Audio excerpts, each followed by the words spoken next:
where I'm from, you don't do acting. You're not an actor where I'm from. And I think like after analysing it, mine comes from a lot of pain, you know. I got kicked out of drama in year 9, right? Because I wanted to be a Chris Tucker tree in the play, and my drama teacher was being a waste man. And she goes, nah, just be a normal tree. But listen, this wasn't a one-off incident. We did Romeo and Juliet once, yeah, and she said to me, you just be a brick. And I was like, bloody, not even a brick in the story, bro. What do you mean? Be a brick. Can't I be a wall? Make me a wall. And she's like, no, stand in the corner and be a brick. So she was a waste man. And I think really all this acting is just to prove her wrong. So Miss Griggs, if you're out there, who's a brick now? Who or what was your inspiration or moment that made you pursue acting as a career? Gbemi, is there anyone in particular who you saw and were like, that's what I want to do? No, I remember doing the nativity play, and they needed a Mary, and no one wanted to touch the boys' hands because they had germs. And I was like, look, I'm gonna warm up and I'm gonna do this thing. Hold his hand, it's gonna be all good. And then at the end of this, and just getting applause, and I literally got addicted to applause. And I think I was just like, I love this. Like, I love the sort of, I love an audience response. And I think that's, and then I started sort of finding actors that I loved and fell in love with. But yeah, it was Mary that made me want to. The Virgin Mary is your Virgin muse. Mary, much like many Renaissance painters before you. Youssef, who did you see that sort of set you on the path to becoming a brilliant comedy actor? I don't know about brilliant comedy actor, but I when I was a kid, I watched Fred Astaire, and I would go around my parents' flat in my socks, acting like I was some fantastic tap dancer, and I kind of. I'm just thinking of you like Tom Cruise in Risky Business or whatever it is, where he slides just in. imagine a 6-year-old doing that's exactly what it was. Yeah, and it's exactly what it was. No, but the decision I made was we took a trip to Stratford-upon-Avon from Morocco with my school, and we watched production of Henry V, and Ian Glenn played Henry V, and he swung out and over the audience, what looked like over the audience on a big chain for the sort of close the wall up with our English dead speech, and I was just like, I'm gonna do this. Yeah, it was a big pyrotechnics and everything, and it was all blowing up, and it was quite special. Yeah, that is an impressive school trip. We just went to Bird World, so I'm very jealous of you.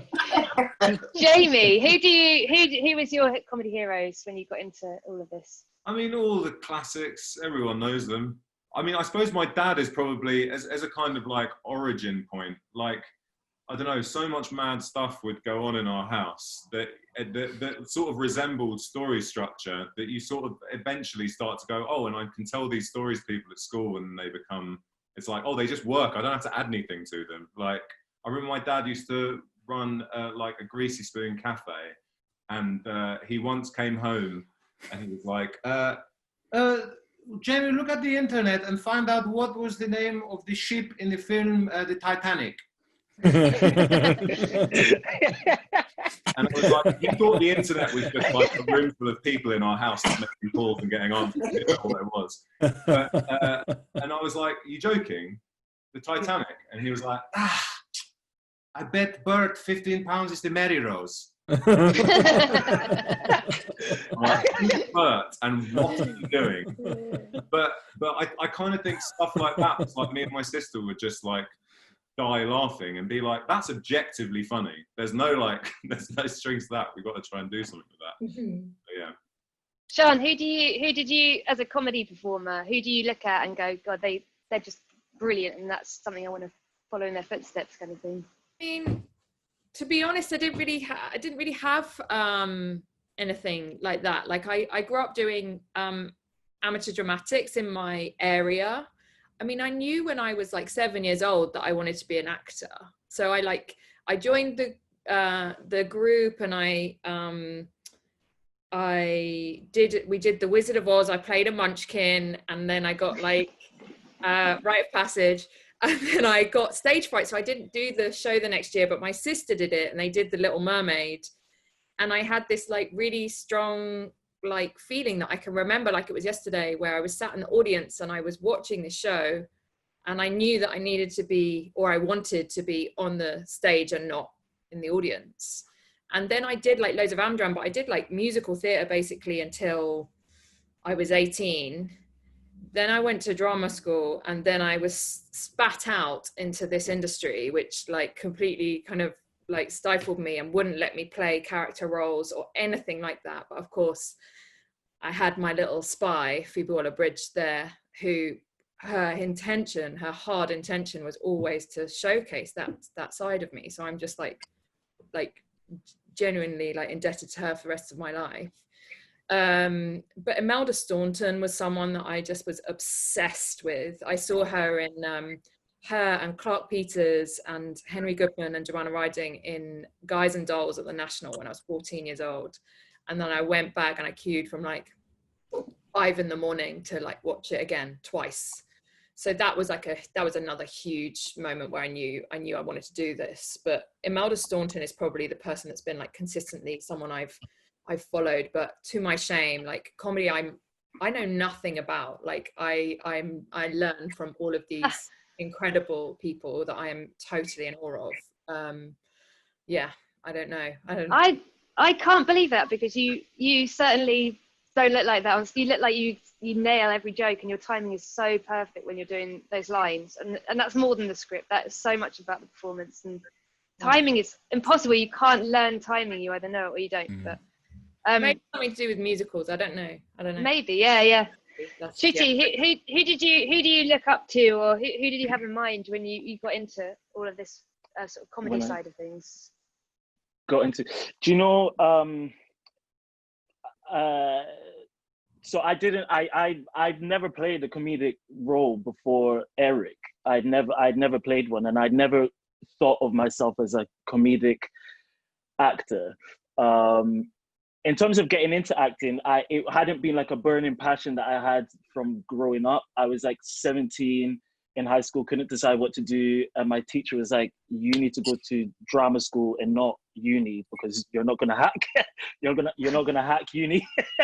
So I was like, "Okay, let me try drama school." Thankfully, I got in. Thankfully, I loved it.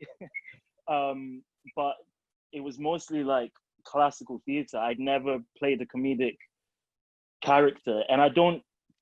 I think I find people really funny, and I find like I do like people I meet on the street really funny, and I always like take little bits of what someone said and put them in. In terms of like inspiration for Eric, I watched a lot of. There's a YouTuber called Grace Adjolore I really liked, like random influences.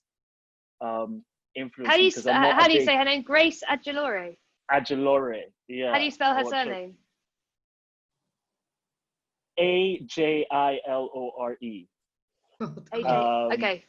Yeah, I just was obsessed and watched a lot of that before my audition for Eric. But in terms of influences, look, everything. I tend to think that everyone around me is great, and I just steal whatever anyone else is doing and like add them to whatever I'm doing. Guys, are your comedy heroes sort of stand-ups who are also actors, or are they straight up actors, or who do you go to when you're sort of looking for inspiration? Yeah, listen, as a viewer, all of those classics from Chappelle to Martin Lawrence and everything they did, but like where I'm from, you don't do acting. You're not an actor where I'm from. And I think like after analysing it, mine comes from a lot of pain, you know. I got kicked out of drama in year 9, right? Because I wanted to be a Chris Tucker tree in the play, and my drama teacher was being a waste man. And she goes, "Nah, just be a normal tree." But listen, this wasn't a one-off incident. We did Romeo and Juliet once, yeah, and she said to me, "You just be a brick." And I was like, "Look, that's not even a brick in the story, bro. What do you mean? Be a brick. Can't I be a wall? Make me a wall." And she was like, "Nah, stand in the corner and be a brick." So she was a waste man, and I think really all this acting is just to prove her wrong. So Miss Griggs, if you're out there, who's a brick now? So Miss Griggs is your reason. Wow.